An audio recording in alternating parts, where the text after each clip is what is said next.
గమనించండి ఇక్కడ, అది నీ యందు సహా వసించుచున్నదని. చాలు. ఏంటంటే అండి, ఇప్పుడు ఒక పిల్లవాడు గురించి చెప్తున్నాడు పౌలు అపోస్తలుడు. ఏమంటున్నాడు తెలుసా? ఓ తిమోతి, పిల్లలు వినండమ్మా, పిల్లారా, తిమోతి స్థానంలో మీ పేరు పెట్టుకోవాలి, పిల్లల పేర్లు.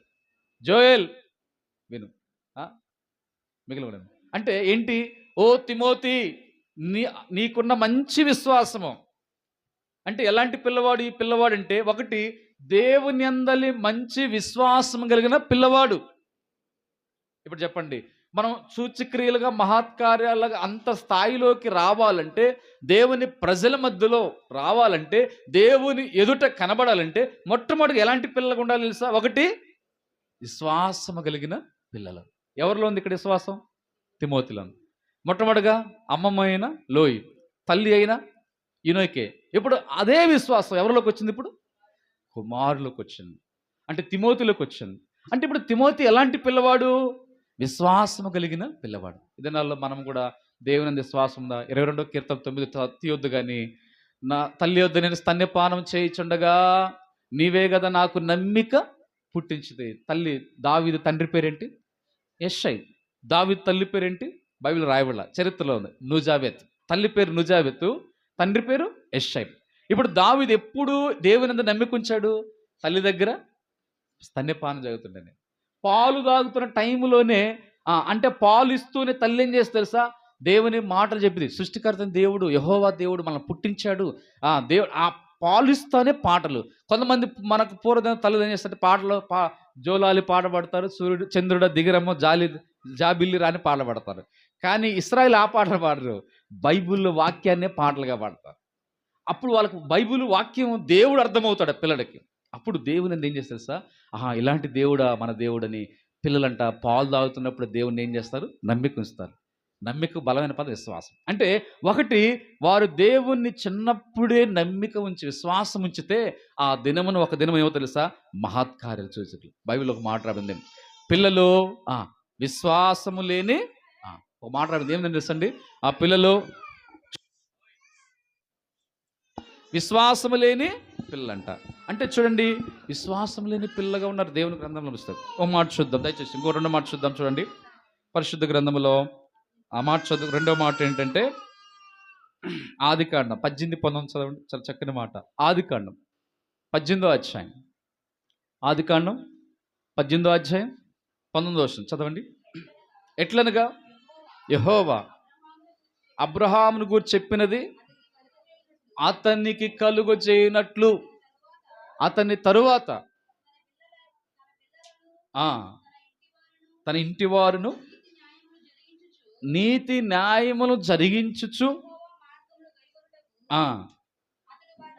అతడు వారికి ఆజ్ఞాపించినట్లు చాలని. చాలా. 2వ మాట ఏంటి మనకు కావాల్సిన పద్య పదంలో అక్కడ రాయడం మాట ఏంటంటే, నీతి న్యాయములు జరిగించుచు యెహోవా మార్గాన్ని గైకొన. మొట్టమొదట తల్లిదండ్రులు గైకుంటున్నారు. ఎవరు తల్లిదండ్రులు ఇక్కడ మనం చదువుకున్న భాగంలో? మా సిస్టర్ అబ్రహాము, శారా తల్లిదండ్రులు గైకుంటున్నారు. అలాగనే జోసెఫ్ బ్రదరు, సోదరు, సిస్టరు, అలాగే ఇక్కడ చేరవచ్చిన మేము, చెప్పేది నేను, మేము, మనమందరం కూడా తల్లిదండ్రులుగా మనం ఏం చేయాలంటే, అబ్రహాము, శారాలు మనకు సాదృశ్యంగా ఉన్నారు. వాళ్ళు మనకు మాది. వాళ్ళకు పుట్టిన కుమారుడే అబ్రహాము, శారా కుమారుడు పేరేంటక్క? ఇస్సాకు. ఇస్సాకు ఇక్కడున్న పిల్లలకు సాదృశ్యం, దేవుడు మనకిచ్చిన పిల్లలకు సాదృశ్యం. అంటే వాళ్ళు ఏంటి? యెహోవా మార్గాలు గైకొనుచు నీతి న్యాయములు అనుసరించి నడుచుకుంటూ యెహోవా మార్గాలు గైకొంటున్నారు. ఇది 2వ. ఎప్పుడైతే మనము మన పిల్లలు, దేవుడిచ్చిన పిల్లలు నీతి న్యాయము, బైబిల్లో నీతిమంతుడు దేవుడే, న్యాయవంతుడు బైబిల్ వాక్యంలో ఆయన న్యాయ శాసనకర్త, న్యాయ విధులు ఉన్నాయి. దేవుడి నీతి న్యాయములను యెహోవా మార్గాన్ని గైకుంటుంటే అప్పుడు ఈ పిల్లలు నీతి న్యాయములు దేవుని మార్గాల్ని గైకొనటం వల్ల వీళ్ళు సూచక్రియలుగా మహత్కార్యాలుగా అలాంటి అనుభవంలోనికి తీసుకురాబడతారు. అలాగ అనుభవంలో తీసుకురాబడితే ఏం చేయాలా? తల్లిదండ్రులు అబ్రహాము, శారాలాగా మనము గైకుంటూ వాళ్ళకి బోధించాలి. పిల్లలు తల్లిదండ్రులు చెప్పిన వాటిని, దేవుడు చెప్పినవి, తల్లిదండ్రులు చెప్పినవి, దైవ సేవకులు చెప్పినవి వినాలి, గైకొనాలి, అనుసరించాలి. నీతి న్యాయములు అనుసరించి గైకొన్నప్పుడు బైబిల్లో చక్కని మాట ఉంది.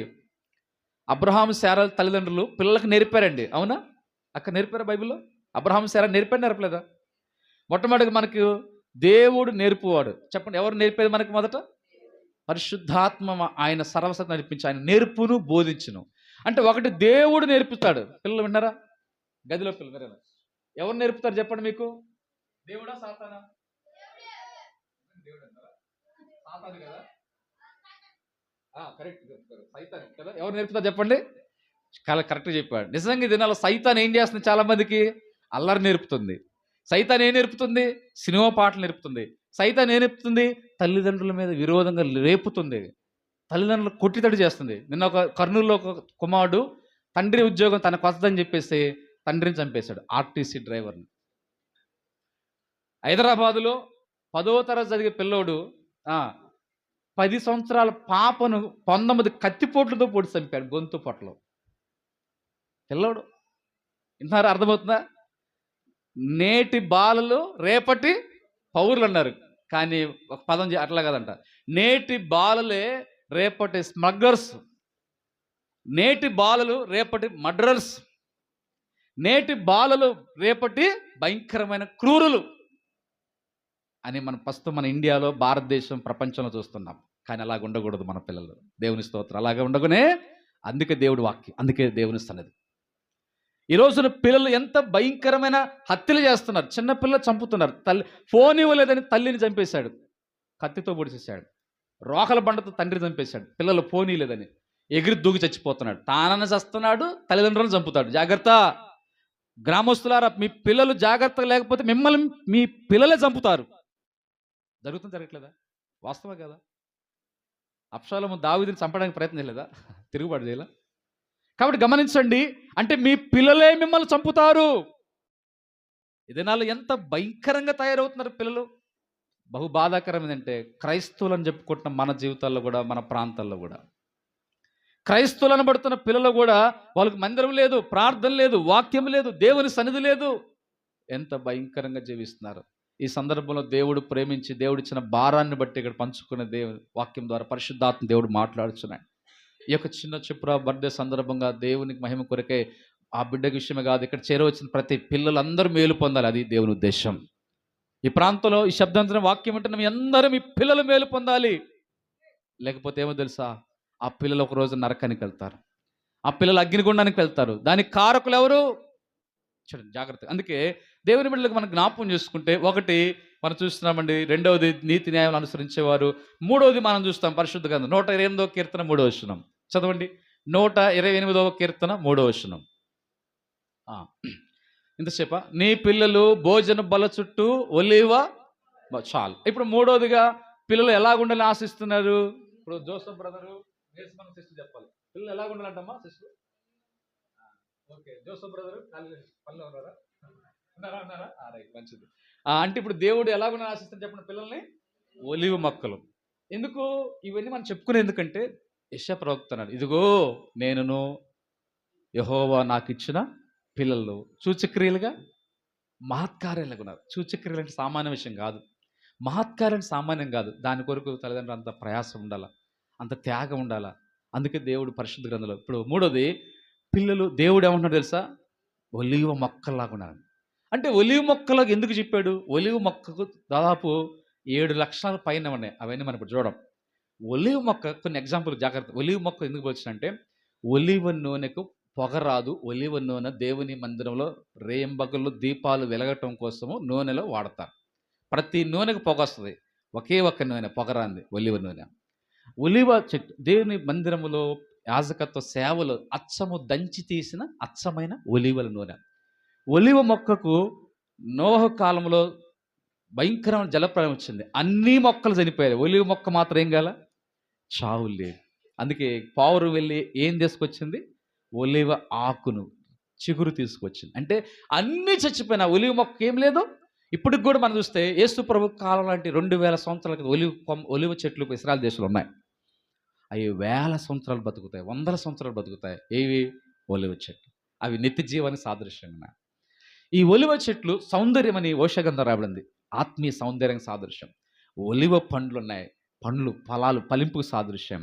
ఈ ఒలివ చెట్టు భూమిలో ఏరు మొదలుకొని పై కొసరుగం ఆకు వరకు టోటల్గా చెట్టు మొత్తం ఉపయోగపడే చెట్టు ఒలివ చెట్టు. అందుకే దేవునికి అలాంటి వారం ఉండాలి. ఇంకా కొన్ని ఎగ్జాంపుల్స్, సరే మనకు టైం లేదు. చూడండి, గమనిస్తే ఇప్పుడు ఒలీవ చెట్లు, ఒలీవ అందుకే పిల్లలు ఎలా ఉంటే ఈ ఒలీవ చెట్టు కొమ్మ చిన్న మొక్కలు పిల్లలు భోజనపు బల్ల చుట్టూ. ఏ భోజనం బల్ల చుట్టూ చెప్పండి? డైనింగ్ టేబుల్ చుట్ట, 5 స్టార్ హోటల్ బల్ల దగ్గర, రాజకీయ నాయకుల దగ్గర పెట్టే ఆ డైనింగ్ టేబులా, లేకపోతే పర్ణశాలలో డైనింగ్ టేబుల్ దగ్గర, ఎక్కడమ్మా? ఆడుంటే తప్పేం కాదు, కానీ అక్కడ ఎక్కడ ఉండాలి ముఖ్యంగా పిల్లలు? 5 స్టార్ హోటల్లో కాదు, భూమి లోకల్ హోటల్లో ఆ టేబుల్ డైనింగ్ టేబుల్ కాదు. ఎక్కడ? యెహోవా మందిరములో దేవుని బల్ల దగ్గర. ఆయన బల్ల దగ్గర శత్రువుల ఎదుట నీవు నాకు భోజనము సిద్ధపరుస్తే. ప్రభు బల్ల దగ్గర సమూయేలు గ్రంథంలో వస్తే దావీదు బల్ల యొద్దని ఎల్లప్పుడూ మెఫీబోషెతుకి భోజనం. అంటే దేవుని సన్నిధుల బల్ల ప్రభుతో సహవాసం, ఆత్మీయ భోజనం. దేవుని ఇంటిలో పిల్లలు ఒలివ మొక్కలాగా భోజన బల చుట్టూ ఉండాలి. కాబట్టి ఆ పిల్లలు అలాంటి అనుభవంలోకి రావాలి. మూడోది, 4వ మాట చదువుకుందాం. 4వది అండి, 4వది పరిశుద్ధ గ్రంథంలో 1 కొరింథీ 7:4. అక్కడ పవిత్రులైన పిల్లలు చెప్పండి, చెప్పండి, ఏ పిల్లమ్మా? పవిత్రులైన పిల్లలు. 4వదిగా పవిత్రమైన పిల్లలు. అంటే పవిత్రులైన పిల్లలు అంటే అపవిత్రులైన పిల్లలు కూడా ఉన్నారా? ఉంటారా ఉంటారా? ఉంటారు. ఇంకా చెప్పంటే బైబిల్లో పవిత్రమైన పిల్లల కంటే అపవిత్రమైన పిల్లలు ఎక్కువ మంది ఉన్నారు. ఈ లోకంలో పవిత్రుల కంటే అపవిత్రులు ఎక్కువగా ఉన్నారు. అయితే దేవుడు ఎలాంటి వాడు? పవిత్రుడా అపవిత్రుడా? పవిత్రుడు. ఆయన ఎంతో పవిత్రుడు. ఇప్పుడు ఆయన పిల్లలు కూడా ఎలా ఆశిస్తారంటే మనం కూడా పవిత్రులైన వారు, లేదా పరిశుద్ధత. పవిత్రత పర్యాయపదం పరిశుద్ధత. అంటే దేవుని పిల్లలు మనం పిల్లలు అంటే తిరగొద్దామా అంటే పరిశుద్ధ గ్రంథం రాబట్టు పరిశుద్ధులైన పిల్లలు, పవిత్రమైన పిల్లలుగా ఉండాలి. చాలా మంది అపవిత్రులైన పిల్లలు. ఎందుకో తెలుసా? పిల్లలు కూడా ఏం చేస్తున్నారు సార్? స్మోకింగ్ చేస్తున్నారు, సిగరెట్ బీళ్ళు తాగుతున్నారు, పిల్లలు కూడా త్రాగుడు తాగుతున్నారు, గంజాయి మత్తు తాగుతున్నారు. వీళ్ళని ఏ పిల్లలని చెప్పాలి బైబిల్? అపవిత్రులైన దేవుడు చెప్తున్నాడు. కనుక పిల్లలు విన్నారా? మీరు కూడా పిల్లలు అపవిత్రులమైన పనులు చేస్తే ఏమైపోతారు? మీరు అపవిత్రులైన పిల్లలు. కానీ మీరు అపవిత్రుల పిల్లగా ఉండాలా, పవిత్రమైన పిల్లగా ఉండాలా? చెప్పండి, ఎలాంటి పిల్లగా ఉండాలి? ప్రవీణ్ వింటున్నావా? ఎలాంటి పిల్లగా ఉండాలి? పవిత్రమైన పిల్లలు. అంటే 4వది, ఎంతైతే భక్తి పరిశుద్ధ జీవితము పవిత్రతలు మనం పెంచుతామండి, ఈ పవిత్రత పరిశుద్ధతే ఒక దినం సూచిక. అబ్బా ఏంటి యేసుప్రభు టచ్ అయ్యిందంటే, అందరిలో పాపం ఉంది, యేసుప్రభు అన్నాడు నాలో పాపం ఉందని ఎవరైనా స్థాపించగంటే ఎవరు కూడా. అంటే ఇప్పుడు ఏంటి ఈయన ప్రత్యేకత? అందుకే ఈజ్ ఎ సపరేటెడ్ గాడ్. ఈయన చూస్తే ఆశ్చర్యం. ఎందుకు? అందరిలో పాపం ఉంది, యేసుప్రభు ఒక్కరిలో. అదే అద్భుతం, అదే సూచిక్రియ. అదే మన పిల్లలు కూడా. అరే అందరూ ఇలా తాగుతారు, ఇలా తింటారు, బూతులు మాట్లాడతారు, అందరూ చెడు పనులు చేస్తారు, కొట్లాడుకుంటారు. వీళ్ళేంటి పిల్లలు చెడు పనులే చేయరు. ఇదే అద్భుతం, ఇదే సూచక్రియ, ఇదే మహత్కార్యాలు.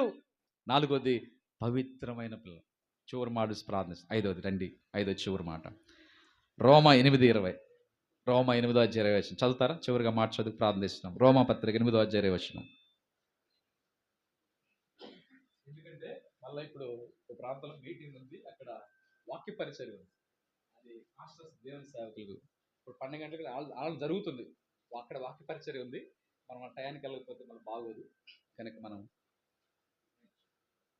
చదవదాం. చివరికి చదవండి మాత్రం చెప్పిన విషయం చదవమ్మా. విడిపింపబడి దేవుని పిల్లలు. ఇక్కడ చాలు. దేవుని పిల్లలు పొందబోవు మహిమగల స్వాతంత్రం. అంటే ఇప్పుడు ఈ పిల్లలు ఎలాంటి పిల్లలు ఉండాలి? దేవుని పిల్లలు, గాడ్స్ చిల్డ్రన్స్, పొందబోవు మహిమగల. అంటే ఏంటా మహిమ? ఇప్పుడు రాబో దినాలు మనం దేనికోసం చూస్తున్నాం? మహిమగల దేవుడు రాబోతున్నాడు. ఒక రోజున మనం మహిమగల పరలోక రాజ్యంలో ఏమవుతాం? ప్రవేశిస్తాం. అంటే ఇప్పుడు ఎలాంటి పిల్లలు ఉండాలంటే దేవుని పిల్లలుగా ఉండాలి. అబ్బా వీళ్ళు దేవుని పిల్లలండి. ఎవరి పిల్లలు? మహిమను పొందుకున్నాడు, పరలోక రాజ్యానికి వెళ్ళే ఒక తల్లి మంచి ఆశ. యేసుప్రభు దగ్గరకు వస్తుంది, అయ్యా నాకు 2 కుమారులు ఉన్నారు, ఒక కుమారుడిని నీ కుడి వైపున కూర్చోబెట్టుకో, ఒక్క కుమారుడిని నీ ఎడమ వైపున కూర్చోబెట్టుకో అని చెప్పింది. అడగలేదా? అడిగితే ఎంత ఆశ చూడండి. అలాగ ఉండాలి తల్లిదండ్రుల ఆశ. నా పిల్లలు దేవా పరలోకానికి చేరేవారు ఉండాలి. కానీ నరకానికి పోయే పిల్లలు ఉన్నారా లేరా? బైబిల్లో ఉన్నారు. నరకానికి పోయే పిల్లలు కాదు, దేవుని పిల్లలుగా ఉండి పరలోకానికి వీళ్ళు అర్హులు, వారసులుగా అట్టి మహిమ పొందబు మహిమ గల దానికి స్వాతంత్రించుకోవడానికి అర్హులుగా ఉండాలి. వీళ్ళు 5 రకాల పిల్లలు. నెంబర్ 1, ఒకటి ఎలాంటి పిల్లలు? విశ్వాసము కలిగిన తిమోతి లాంటి, దావీదు లాంటి పిల్లలు, విశ్వాసం. రెండోది ఎలాంటి పిల్లలు? నీతి న్యాయములు గైకొంచి అనుసరించి యెహోవా మార్గాల్ని గైకొనే పిల్లలు, ఇస్సాకు లాంటి పిల్లలు. మూడోది ఒలీవ మొక్కలకు మంచి లక్షణాంటి పిల్లలు. నాలుగోది పవిత్రమైన పిల్లలు, పరిశుద్ధంగా జీవించే పిల్లలు. ఐదవది దేవుని పిల్లలు పొందవు మహిమ గల, అంటే పరలోక రాజ్యాన్ని మహిమను పొందే రీతిగా ఉంటారు. ఈ 5 రకాల అనుభవాలు ఉంటే అప్పుడు ఏమవుతారు తెలుసా? యెషయా గ్రంథం 8:18 అక్కడ ఏమంటుంది? ఇదిగో నేను యెహోవా నాకు ఇచ్చిన పిల్లలు ఈ సీయోను కొండ పర్వతం మీద ఎలా ఉంట మహత్కార్యాలు గాను, మొదట సూచక్రియలు గాను, రెండవది అలాంటి అనుభవాలు ఉండాలి దేవుడు ఆశిస్తాడు. అట్టి అనుభవంలో ఉంచినట్లుగా దేవుడు మనకు సహాయము చేయను. ప్రార్థన చేసుకుందాం.